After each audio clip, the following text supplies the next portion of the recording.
ยังอีกอย่างหนึ่งบ่พ่อยังเพิ่งหอมเป้ว่าสิไปหาละเบิ่งน้ำข้าเจ้าอยู่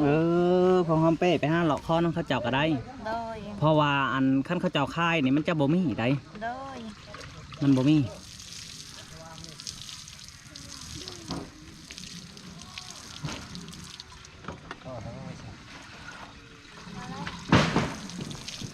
ทุกคนคนหนึ่งปลูกคนหนึ่งฮดเนาะสามัคคีกันนี่ลิ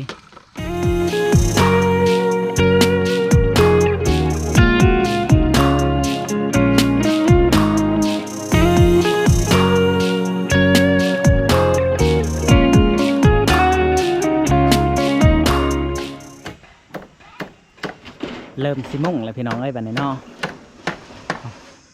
ทั้งสามคนเอาสังกะสีขึ้นแล้วเนาะ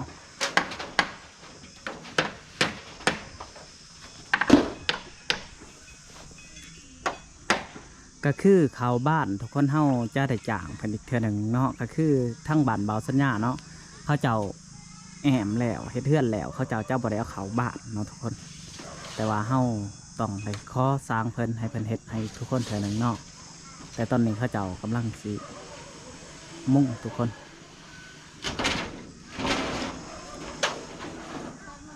แรกๆสร้างว่าสิแอมก่อนเนาะแต่สุดท้ายสู้แดดบ่ได้ทุกคน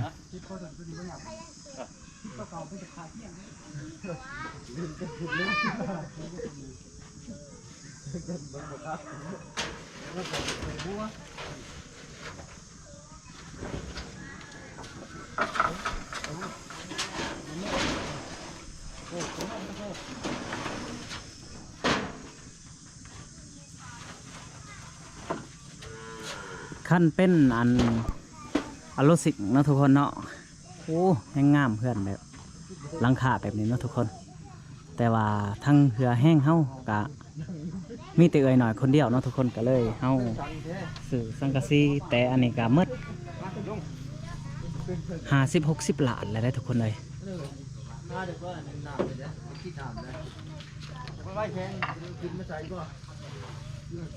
เพราะว่าซูเมอร์นี่ใหม่มัน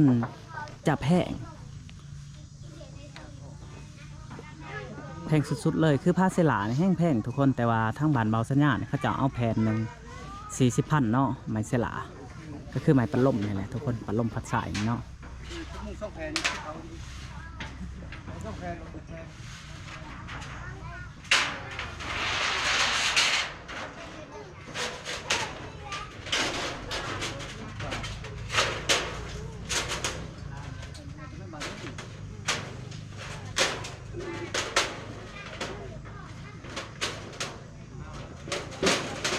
โอ้มานี่เริ่ม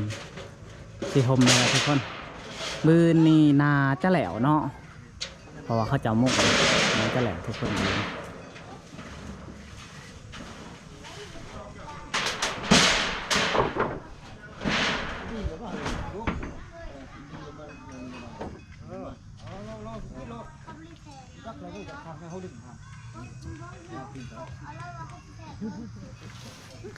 ว่างซื้อดอกนี่ว่างเบิ้งวงจัก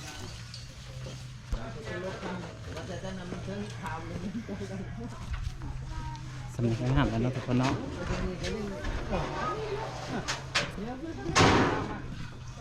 โอ้ขักกันเลย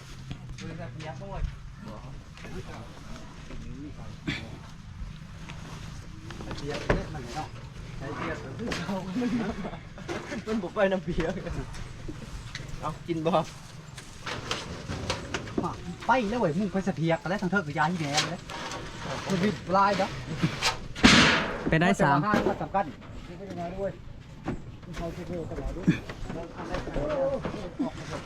เริ่มจะห่มแล้วทุกคนนี่โอ้งามเลยเม็ดแหละเม็ดกระโต้ไปได้เม็ดก็ได้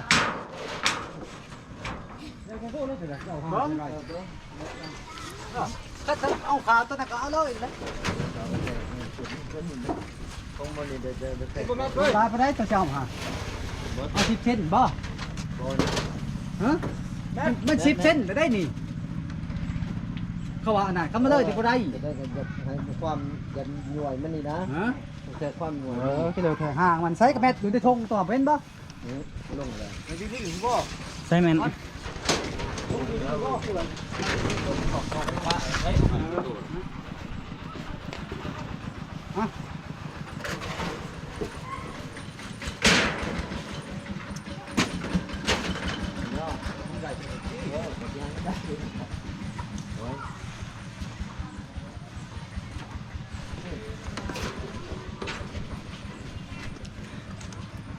เช่นบ่ท่านแน่ บืนนาจะสำเร็จเนาะสางเนาะมุ่งนี่เนาะ น้ำมันเกลื่อนไปได้ สำเร็จทุกคน หอยติ้ง ในการมุ่งเนาะ โอ้ยน่าช่วงนี้ดิ ติ้งเลยมันรุดชิบเส้นโล เอาไปก่อนเนาะ แสดงว่ากะอันนี้ก็30 ฟุตแล้วเนาะ สิผดมาจากแม่ก็บ่จักสักสิยาวก็คือเก่าแล้ว สังกะสีคู่มือนี่เนาะบ่คือตะกี้เนาะเพราะว่าตะกี้นี่มีกะแขกะหารเนาะ มันบ้าง อันนี้บางๆมันถึกทรงกะขาดทุกคนบ่แม่นทรงขาดได้สังกะสีขาด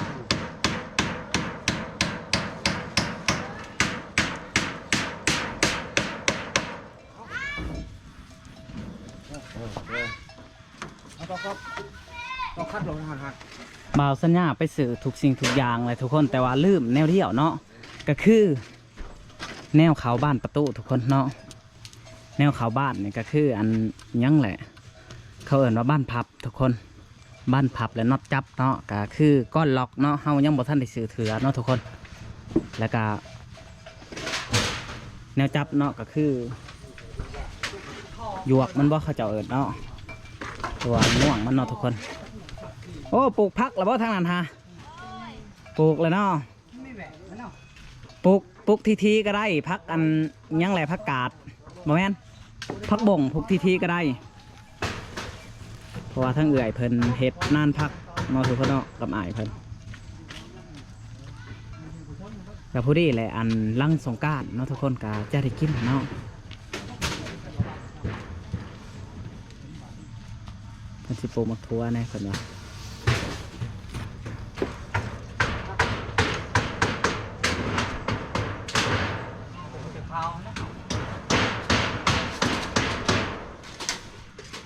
สังกะสีนี่ก็จะพอเนาะทุกคนเนาะเพราะว่าเขาสั่งมาครบเมื่อแต่ละอย่างแต่ละอันเนาะ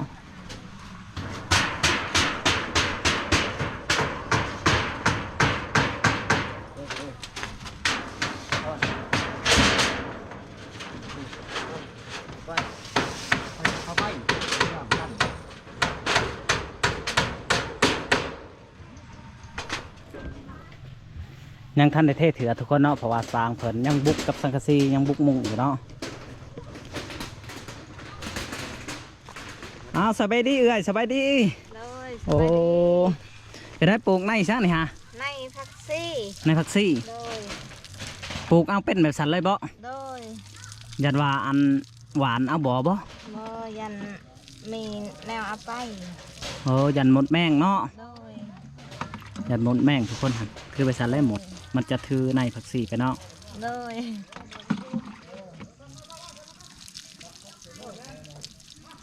ทางนั้นโหดแหละปลูกในซะนะฮะ ปลูกในผักบง ในผักบงปลูกหมดแล้วบ่หรือยัง หมดแล้ว หมดแล้วเนาะก็คือปลูกนั้นเดียวเลย โดย โดยทุกคนเนาะก็คืออยากให้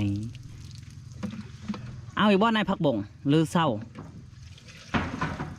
คิดว่า เอาก็เอา เอาเก้าเนาะ โดย โอ้พี่น้องเอ้ยเฮาจะได้ซื้อให้เพิ่นอีกเนาะเพิ่นอยากได้ในผักบงแล้วก็ในหมักถั่วนี่น่าจะพ่อเนาะ โดย เพราะว่าในหมักถั่วในทุ่งหนึ่งมันก็จะลายทุกคนทักขั้นเฮาบ่ระบัดใดก็เลือกกินเอาซั่นซะ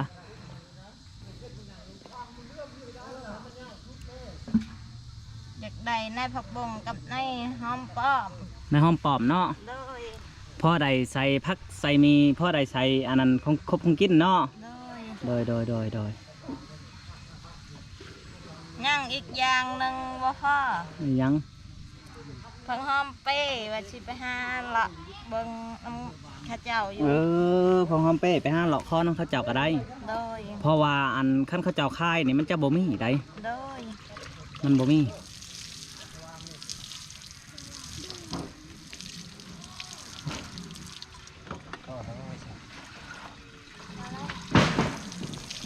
เนาะทุกคนคนหนึ่งปลูกคนหนึ่งฮดเนาะสามัคคีกันนี่ลิ โดย โอ้หมากไผ่เขาเจ้านี่ดกขนาดเนาะ โดยบุ้งตัวนี้ มันเริ่มสุกแล้วได้ทุกคนเลยตัวเรื่องกับเรื่อง อามันลูกก้องนายพังหอมสิมาวานตัวนี้ ในพักอันได้สันพักอีกช่างแหละผักพมปลูกอยู่บ่ผักพมฮะ ผม ในพักยังนะผักพม โดย โดยหมักถั่วปลูกแล้วหมักถั่ว ปลูกเลยได้ผล โอ้ปลูกในนี้ โดย นี่ทุกคนอันนี้จะเป็นนานหมักถั่วเนาะก็คือบ่าวสัญญาสิให้ทุกคนเบิ่งนำกันอีกเนาะบาดมันหมากทุกคนว่ามันสิหมากดกทางไหนทางเอื่อยเพิ่นปลูกเนาะ โคตรขาดอันดับทุกคน อันเท่พื้นน้ำสร้างมาด้านน่าจะเป็นบืนเนาะ โดย เพราะว่าสร้างเพิ่นบุกทั้งอันมุ่งเฮือนทุกคนเพิ่นอยากให้มันแหลวเนาะ โดย เพิ่นอยากให้มันแหลวไว้ก็ว่าแมนหวานนะฉันเลยเอื่อยในประคบมันออกหรอก โดยมันบ่หอมมันบ่มีแน่ไปดอกผม มันบ่หอมเนาะ โดย คันคือพักอันอื่นมันหอมบ่ โดยมันหอม โอ้โดยไปสื่อหินไปสื่อนะเขาเจ้าบ่ โดย ไปสีนั่นเขาจับ เขาเจ้าขายหาบละ10,000 โดย ผมมันก็ดีแหละขนมนั่นน่ะก็คือว่าอะไรเพิ่นก็ตั้งให้อะไรพี่น้องเอ้ย โดย ตั้งให้ ตั้งให้ตั้งคอ ตั้งให้ตั้งคอนะเขาเจ้าเฮากันเนาะบ่มีก็คอนะเขาเจ้าก็ตั้งให้แน่ทุกคน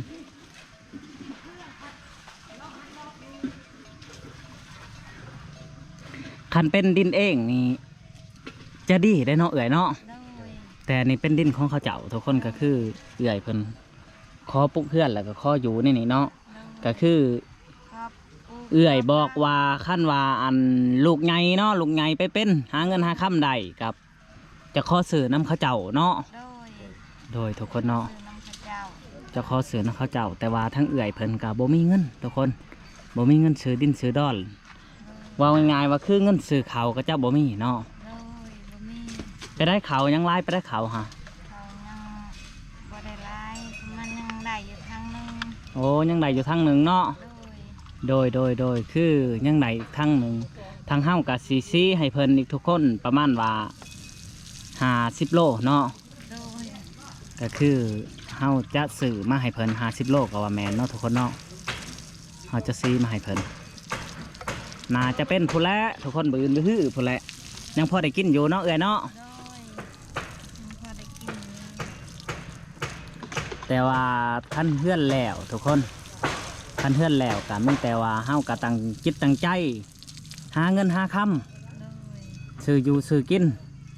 เพิ่นสวยสำนี้ก็โอ้ยดีใจหลายทั้งเฮากะทุกคนเลย ดีใจ ดีใจหลาย ขอบคุณน้ำคนละลาย แมน คุณเอ๊ก็ให้เพิ่นอยู่ดีมีแห้งให้สุขภาพเข้มแข็ง โดย FC ประเทศลาวและประเทศไทยและต่างประเทศก็ให้เพิ่นอยู่ดีมีแห้งให้สุขภาพแข็งแรงให้เงินมันพันยืนให้เพิ่นร่ำเพิ่นรวย แมนทุกคนจังได้กะบ่าวสัญญากะอยากขอวอน FC เนาะก็คืออยากให้ช่วยกดไลค์กดแชร์ในทุกคนก็คือทั้งอ้ายเพิ่นนี่กับพี่ก้านเนาะก็คือทั้งเอื่อยเพิ่นกับโอ้เฮือนซ่านก็คือเห็นน้ำกันหั่นแหละทุกคน แต่ว่าตอนนี้หันเฮือนหลังใหม่ก็ยังบ่แล้วเทื่อทุกคน แต่ว่าของใส่ในเฮือนในซ่านก็คือบ่ได้มีเลยเนาะเอื่อยเนาะคือบ่ได้มีแล้วก็ของคบของกินก็คือข้าวน้ำทำป้าทุกคนก็ยังบ่ได้เทื่อเนาะคันผู้ใดอยากคัน FC ทานได้อยากสวยเรือหรือว่าอยากให้บ่าวสัญญาเป็นสะพานบุญให้กับบ่าวสัญญาก็ยินดีทุกคน แต่ว่าบ่าวสัญญาส่องหน่อยๆก็อยากขอวอนน้ำ FC จังไรก็ฝากกดไลค์กดแชร์ให้แน่เนาะทุกคนเนาะก็คือบ่าวสัญญาลงคลิปแต่ละมื้อทุกคนก็คือวิวก็บ่ได้ไปเนาะ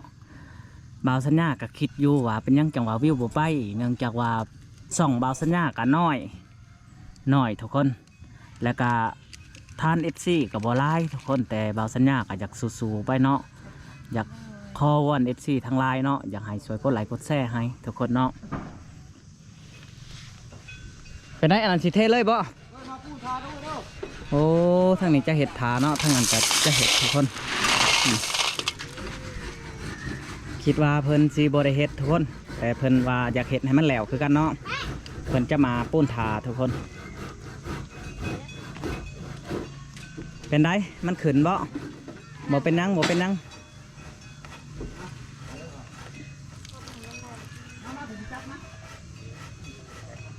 สอบเดียวกันนาจะพ่อนะฮะว่านี่เดี๋ยวเราสิทำสางมันเนาะทุกคนเนาะก็คือ2 เมตรเนาะ2 เมตรทางนี้2 เมตร50เนาะทุกคนฮาว่าสอบเดียวกันนาจะพ่อคิดว่าเนาะแต่ว่าเฮาจะทำสางผลล่องมันก่อน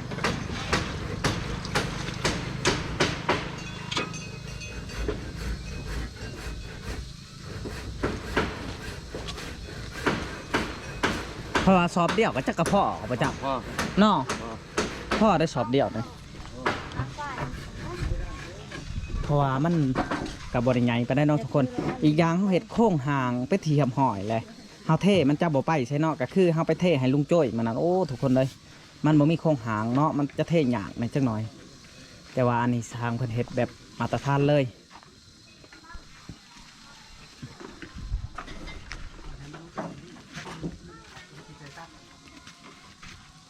มีแต่เทพื้นแล้วและให้เอื่อย5 ดินมาทมขึ้นเด้โดย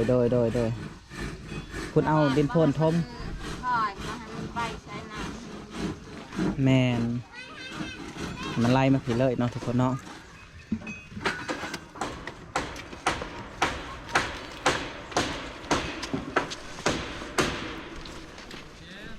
ท่านั้นก็เริ่มตอกปกเป๊กๆเลยทุกคนแต่ว่ายังบ่แล้วเถื่อเนาะน่าจะเป็นอื่นอะไรทุกคนเลยเมื่อนี้ยางมันก็คำแน่เลย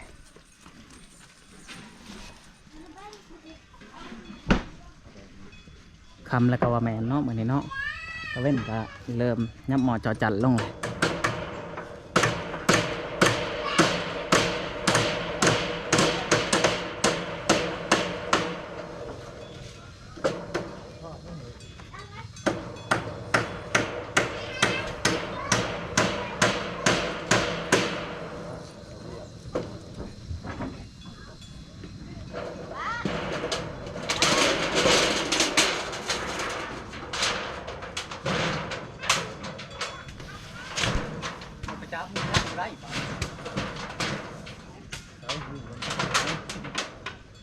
ผักแล้วทุกคนแบบนี้เนาะบืนนี่พอดีเลยทุกคนทั้งหลังกันแล้วทั้งนี้กันแล้วเนาะก็คือบฮอดเทียงเนาะทุกคนเนาะเอาทุกคนจังได้กาฝากกดไลค์กดแชร์ให้เบาสัญญาหน่อยคลิปนี้เข้ากาสิได้โจ๊ะเพิ่งเท่านี้ทุกคนจังได้กาฝากไปติดตามคลิปหน้าเนาะคลิปนี้เขากล่าวคำว่าสบายดีทุกคน